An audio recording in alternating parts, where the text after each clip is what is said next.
Halo semuanya, selamat datang kembali di channel ini. Berjumpa lagi dengan saya Vicky Himpong. Bagaimana kabar kalian semua? Aku berharap teman-teman semuanya selalu dalam keadaan yang sehat. Berita kali ini kita akan sama-sama membahas dengan sebuah pemberitaan yang berjudul "Begini Pernyataan Kiai Akil Siroj" yang membuat kaum radikal cemas pantas ditolak dampingi Ganjar. Oke, sebelum kita membahas videonya, jangan lupa kalian untuk tekan tombol subscribe, nyalakan notifikasi supaya teman-teman semua tidak ketinggalan berita yang diupdate di channel ini. Dan kita akan membahas isi dalam konteks videonya supaya kita bisa mengambil kesimpulan dengan benar. Link original video saya sertakan di deskripsi, dan tanpa perlu banyak basa-basi kita akan langsung saja membahas videonya. Wakil presiden itu penting. Jadi wakil presiden itu tentu harus kita pilih betul-betul membawa dukungan, ya kan? Membawa dukungan bagi kita. Ya, kalau bicara tokoh NU, PDIP dalam sejarah selalu berpasangan dengan NU. Jadi kalau bicara PDIP dengan NU itu bukan satu hal yang baru. Nah, yang menjadi dasar arah sikap politik saya adalah ceramah dari Mbah Maimun Zubair. Beliau sempat katakan bahwa Indonesia baru akan makmur dan sejahtera ketika nasionalis dan religius bersatu. Nah, sehingga menurut pandangan pribadi saya, ini pandangan pribadi saya, mungkin sosok yang akan saya pandang ke depan, yang pertama adalah Bapak Ganjar Pranowo, nasionalis sejati. Ya, untuk cawapresnya ini harus religius. Saya akan melihat kepada Kiai Haji Said Akil Siroj.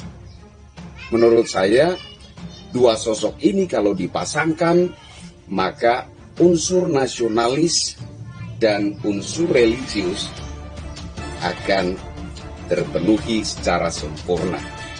Dan PDI Perjuangan menghargai dan menghormati eksistensi Nahdlatul Ulama sebagai ormas keagamaan. Namun demikian, kami harus mengakui bahwa dalam perjalanan panjang kerjasama politik kekuatan nasionalis seperti PDI Perjuangan itu banyak dilakukan bersama dengan kader-kader Nahdlatul Ulama. Ya, kalau nantinya Ganjar Pranowo mencari pendamping dari kalangan Nahdiyin, maka kader terbaik dari Nahdlatul Ulama untuk menjadi calon wakil presiden untuk mendampingi Ganjar Pranowo. Saya adalah salah satu rakyat yang memiliki usul agar yang menjadi capres-cawapres dari kalangan nasionalis religius. Jadi ya sah-sah saja kalau saya sejak awal punya usul untuk presiden dan wakil presiden 2024 sampai 2029 adalah Ganjar mewakili nasionalis dan Kiai Said Akil Siroj mewakili kalangan religius. Sejak perayaan ulang tahun Kiai Said ke-69 pada tanggal 3 Juli 2022, saya sudah membuat opini dengan tulisan yang dimuat di berbagai media online dengan judul Kiai Said Akil Siroj bisa berdampingan dengan Ganjar Pranowo di Pilpres 2024. Tulisan itu disambut para netizen plus 62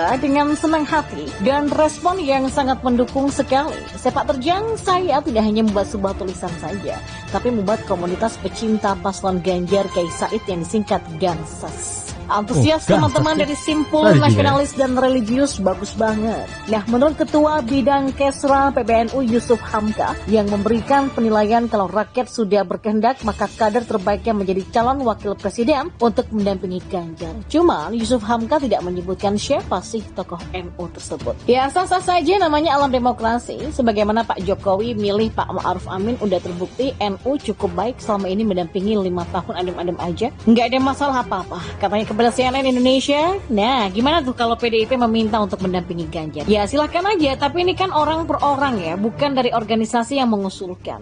Sebelumnya saya meminta maaf deh kepada Kiai Said. Ini inisiatif perorangan yang didukung banyak teman dari berbagai simpul yang di dalamnya banyak teman-teman seperjuangan yang non-muslim. Kiai Said Akil Siroj itu lahir di Cirebon 3 Juli 1953, adalah mantan Ketua PBNU masa Hikmat 2010 sampai 2022 yang saat ini menjabat sebagai Mustasyar atau penasehat pengurus besar NU masa Hikmat 2022 sampai 2026. Beliau juga pernah menjabat sebagai Rektor Universitas Nahdlatul Ulama atau UNU Cirebon. Di mata saya, Kiai yang biasa disapa dengan Kiai Said atau Kiai Siraj ini adalah sosok yang sangat religius dan tegas dalam menolak kelompok Wahabi, Salafi, Takfiri, HTI, PKS, FPI, bahkan ISIS dan lain-lain kelompok Minhum. Yang menjadi inspirasi saya adalah beliau sangat-sangat getol menguak tipu daya dan hoax dari kelompok Wahabi Salafi. Beliau dengan tegas menerangkan siapa sebenarnya kelompok Wahabi. Bahkan beliau di berbagai kesempatan terus menyebut Wahabi dan Salafi adalah pintu masuk terorisme di Indonesia. Paham Wahabi dan Salafi ini merupakan benih-benih munculnya terorisme di Indonesia. Langkah awal untuk memerangi terorisme ya mencegah benihnya muncul di negeri ini. Faham Wahabi Salafi bukan faham terorisme tapi benih terorisme. Sehingga langkah awalnya memerangi terorisme adalah benih terorisme dilarang ditanam dan berkembang di Indonesia. Bahaya laten di Indonesia tidak lagi PKI. PKI udah dilarang. Yang muncul adalah bahaya radikalisme juga terorisme. Nah, untuk saat ini bahaya laten banyak dilakukan oleh kelompok terorisme, yaitu kelompok yang suka membuat teror dan kegaduhan di tengah-tengah masyarakat yang majemuk. Ya, mohon maaf tuh, saya mengatakan bukan PKI bahaya laten kita, tapi radikalisme dan terorisme yang mengancam kita, kata Kiai Said di kanal YouTube-nya. Terorisme telah mengancam warga negara, tidak hanya di Indonesia saja, tapi di seluruh dunia. Sudah banyak yang tahu bahwa terorisme menjadi mimpi buruk di negara-negara seperti Suriah, Afghanistan, Irak, Nigeria, Pakistan, Somalia, India, Yaman, Mesir, Libya, dan masih banyak negara yang berdampak terorisme. Saat ini di Indonesia marak sekali berkembang faham Wahabi dan Salafi. Mereka ini beranak pinak menjamur dengan mendirikan kampung Salafi. Para penganut paham Wahabi dan Salafi ada di sekitar kita, gampang dikenali. Yang laki-laki memakai celana cingkrang dan yang perempuan bercadar atau bernikop. Mereka sangat menolak amalan-amalan dari Nahdlatul Ulama. Kiai Said juga getol membumikan ajaran Islam yang ada di Nusantara. Ajaran Islam yang ada di Nusantara sangat dibenci kelompok Wahabi. Dianggap sesat, bid'ah, dan kafir. Untuk memperkenalkan ajaran Islam yang ada di bumi Nusantara, Kiai Said sampai keliling Indonesia meluruskan bahwa Islam Nusantara, yaitu Islam yang ajarannya bersumber pada Al-Quran dan Al-Hadis. Dalam pengamalannya muncul keragaman Islam yang tumbuh berkembang dan hidup di wilayah Nusantara sebagai hasil dialektika antara teks syariat ajaran Islam dengan realita dan budaya Nusantara. Ya, berbekal pengalaman inilah Kiai Said diharapkan bisa berdampingan dengan Ganjar sebagai cawapres untuk Pilpres 2024. Bagaimana pendapat kalian? Setuju kah? Saya setuju sih kalau ini. Soal bagaimana pemahaman yang beredar dan kita harus share, di mana kita harus memilih pemimpin yang nasionalis dan religius. Yang dimana pemimpin yang nasionalis ini berperang.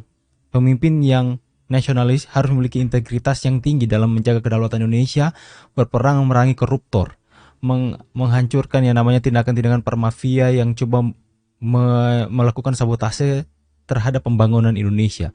Ini orang yang nasionalis ini benar-benar harus memerangi juga radikalisme dan sebagainya. Kemudian orang yang religius memerangi paham-paham terorisme yang coba mau menghancurkan negeri ini. Orang yang religius ini terus menyebarkan ajaran yang benar-benar membawa damai buat kita. Terus mempertahankan nilai-nilai budi pekerti kita, ya, akhlak kita. Jadi dua hal ini memang tidak bisa dipisahkan. Itu bagaimana kita harus menjadi seorang yang nasionalis tapi juga mempunyai karakter yang benar-benar religius. Benar-benar karakter yang membawa damai, mengasihi satu dengan yang lain. Ini harus berjalan seiring. Makanya ini adalah hal yang saya pikir sangat-sangat baik untuk kita sebarkan. Paham ini, yang itu yang nasionalis dan religius. Entah apapun itu agamanya. Siapapun yang mau menjadi cawapres, entah itu agama Islam, Buddha, Hindu, ataupun ya yang penting tujuannya, goalsnya harus membawa Indonesia menjadi negara yang benar-benar berdaulat, negara yang benar-benar menjadi contoh dalam akhlak kita, dalam cara berperilaku kita kepada yang lain. Saya sangat setuju sih apa yang disampaikan oleh dari admin tadi dan juga dari berita yang disampaikan tadi. Bagaimana dengan kalian? Tulis di kolom komentar jika kalian setuju. Saya Vicky Impong pamit. Sampai jumpa lagi dan God bless. Bye guys.